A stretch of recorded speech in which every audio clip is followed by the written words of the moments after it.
তুই গরিব, সমাজে যে চলার যোগ্য না। হাল্ককে তাড়াবি? হাল্ক ভয় পায় না। এই হাল্ক, তুই গরিব। এখান থেকে দূর আমি হয়ে যা। গরিব না।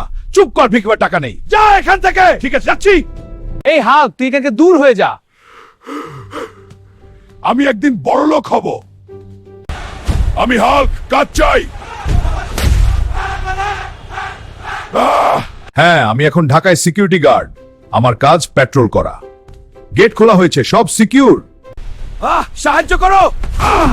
ধন্যবাদ, তুমি আমাকে বাঁচালে। তুমি আমার কোম্পানিতে চাকরি করো। আমি হাল্ক, ঢাকায় চাকরি করি, প্রচুর টাকা ইনকাম করি। বা হাল্ক, তুমি প্রমোশন পেয়েছে, বেতন 100 কোটি টাকা। ধন্যবাদ। এ কি হাল্ক? অবিশ্বাস্য, সে ফিরে এসেছে। হ্যাঁ, আমি ফিরে এসেছি। শোনো গ্রামবাসীরা, কাউকে গরিব বলে অবহেলা করা উচিত না। দয়া এবং সম্মান দেখাও। হাল্ক, আমরা ভুল করেছি, দয়া করে আমাদের ক্ষমা করুন। ঠিক আছে, আমি তোমাদের ক্ষমা। নতুন নতুন ভিডিও পেতে চ্যানেলটি সাবস্ক্রাইব করো, ভিডিওটি শেয়ার করে দাও।